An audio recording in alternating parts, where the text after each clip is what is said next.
Hello students, welcome to education insights. आज के lecture में बात करेंगे सप्लाई की क्या डेफिनेशन रहेगी और सप्लाई के डिटर्मिनेंट्स कौन कौन से हैं। ये मेरा अभी चल रहा है टॉपिक नंबर 4, चैप्टर नंबर 4, जो है theory of firm under perfect competition.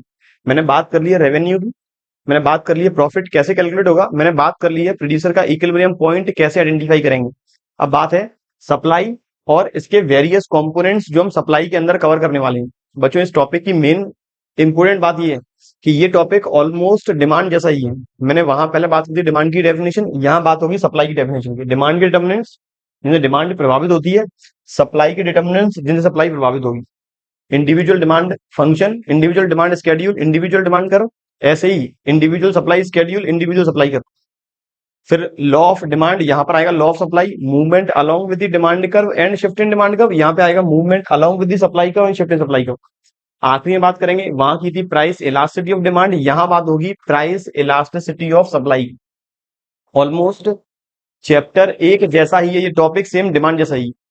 पहले बात करें सप्लाई की डेफिनेशन। तो बच्चों, सप्लाई का मतलब एक प्रोड्यूसर अपने टोटल प्रोडक्शन में से कितनी यूनिट्स आज मार्केट में बेचने के लिए तैयार है, तो वो यूनिट्स कहलाएंगी क्वांटिटी सप्लाइड। एक प्रोड्यूसर जिसके पास टोटल जितना माल बन के तैयार है, उस टोटल प्रोडक्शन में से, जैसे नाम देंगे टीपी का, तो एक प्रोड्यूसर टोटल प्रोडक्ट में से कितनी यूनिट मार्केट में बेचने के लिए तैयार है एक एग्रीड प्राइस पे, वो कहलाएगी उस पर्टिकुलर प्रोड्यूसर की सप्लाई।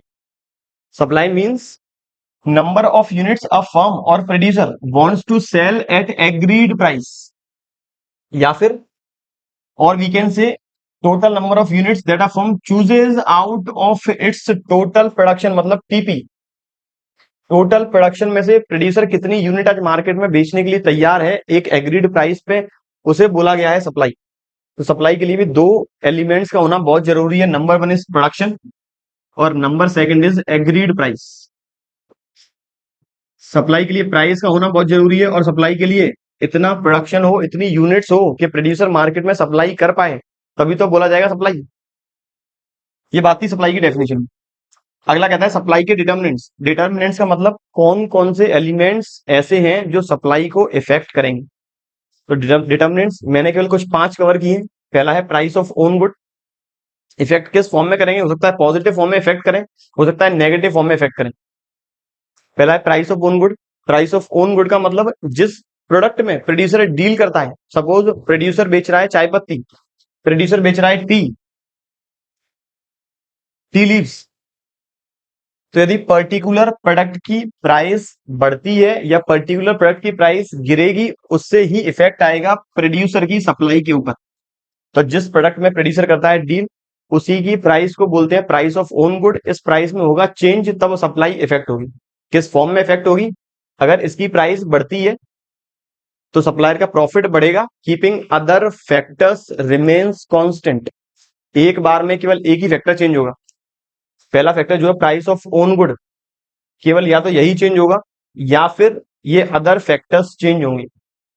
जिन बच्चों ने डिमांड वाला टॉपिक किया है वहां मैंने क्लियर बताया हुआ है, जो प्राइस रहेगी उस पर्टिकुलर प्रोडक्ट की, वो हमेशा माना जाएगा ओन डिटर्मिनेंट।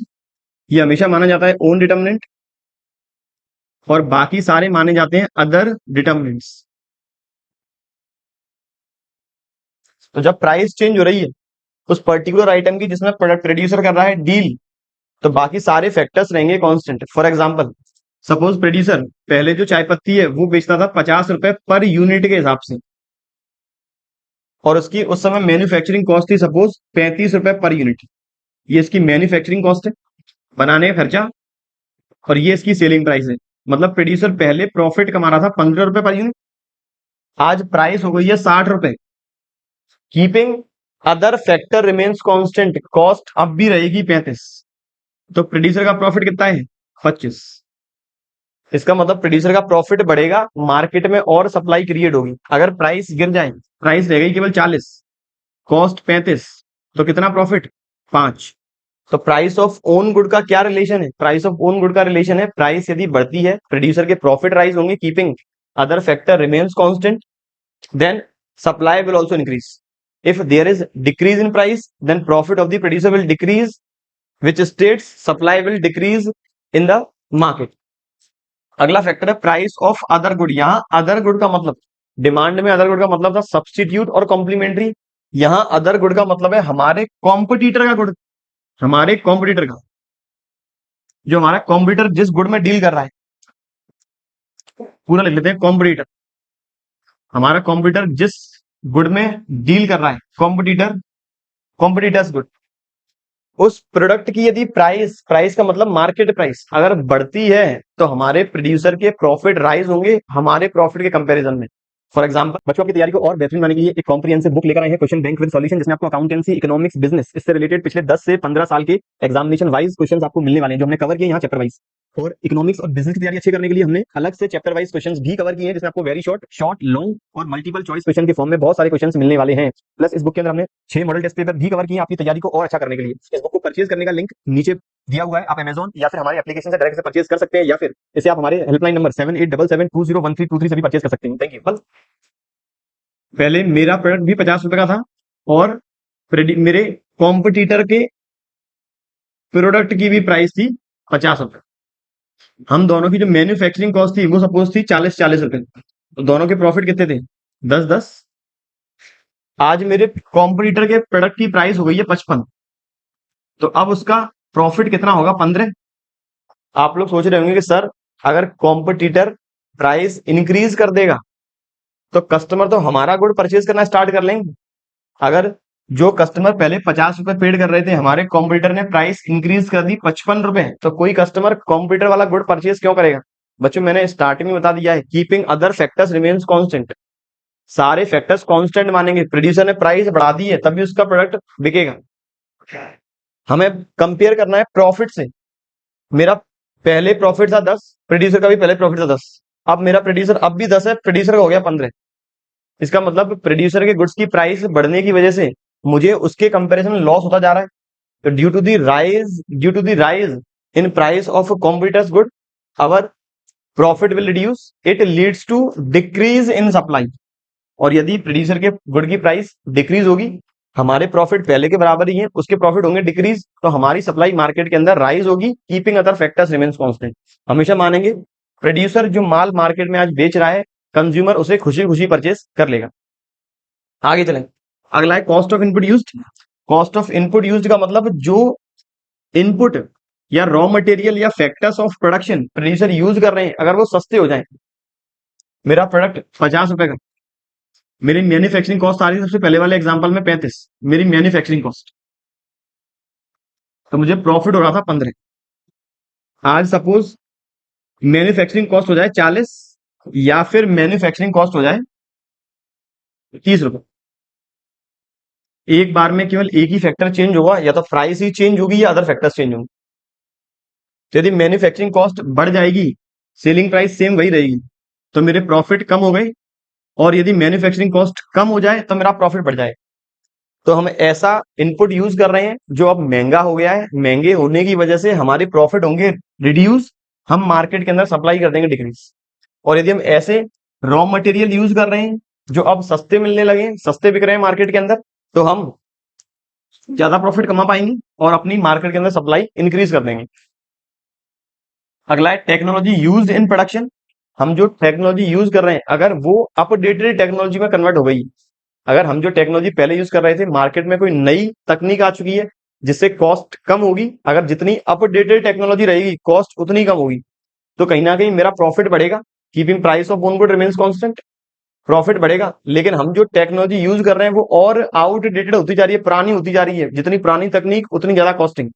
तो कॉस्ट बढ़ने की वजह से, आउटडेटेड टेक्नोलॉजी यूज करने की वजह से मेरी कॉस्टिंग बढ़ेगी, प्रॉफिट होंगे कम। तो due to the outdated technology supply will reduce. अगला है government policies. Government policy impose कर रही है टैक्सेशन के फॉर्म में, गवर्नमेंट ने टैक्स इंपोज कर दिया, keeping price of own goods remains constant. Government ने जैसे ही टैक्स इंक्रीज कर दिया, हमारे प्रोडक्ट की सेलिंग प्राइस तो सेम उतनी ही रहेगी। पहले मेरी प्राइस थी 50 रुपए सेलिंग प्राइस, आज आज भी सेलिंग प्राइस 50 रुपए। पहले जो मेरी मैन्युफैक्चरिंग कॉस्ट थी इंक्लूडिंग टैक्सेस, वो सपोज थी 35 रुपए, तो मुझे पहले प्रॉफिट हो रहा था 15 रुपए। आज गवर्नमेंट ने टैक्स की रेट बढ़ा दी, मेरी सेलिंग प्राइस सेम वही रहेगी, सेलिंग प्राइस में चेंज नहीं होगा। मैं बार बार आप लोगों को कह रहा हूं, एक बार में एक ही फैक्टर चेंज होगा, सेलिंग प्राइस सेम वही रहेगी। आज गवर्नमेंट ने टैक्स रेट बढ़ा दी, तो मेरी मैन्युफैक्चरिंग कॉस्ट हो गई 35 से 37। अब मेरा प्रॉफिट कितना, 13। तो गवर्नमेंट यदि टैक्स की रेट बढ़ा देगी तब मेरा प्रॉफिट होगा कम, टैक्स की रेट यदि कम कर देगी तो प्रॉफिट मेरा बढ़ जाएगा। Due to the rise in taxes, supply into the market will reduce, and due to the fall in tax rates, supply in the market will increase.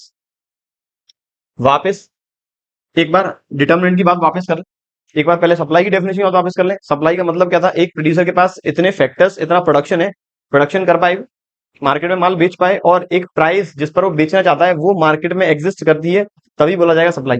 Determinants हैं कुछ, मैंने यहाँ डिस्कस किए 5। प्राइस ऑफ वन गुड, मेरे खुद के good की price, उस गुड की प्राइस यदि बढ़ती है मेरे प्रॉफिट बढ़ेंगे, प्राइस गिरेगी प्रॉफिट गिरेंगे। प्राइस बढ़ने की वजह से सप्लाई इंक्रीज होगी, प्राइस गिरने की वजह से सप्लाई होगी decrease. Price of the other good, other मतलब कॉम्प्यूटर गुड्स, कॉम्प्यूटर गुड की प्राइस बढ़ेगी, उसके प्रॉफिट बढ़ेंगे, मेरी सप्लाई कम। कंप्यूटर की गुड की प्राइस यदि गिरती है तो मेरे प्रॉफिट्स उसके कंपैरिजन में आज ज्यादा है, तो मैं अपनी सप्लाई करूंगा इंक्रीज।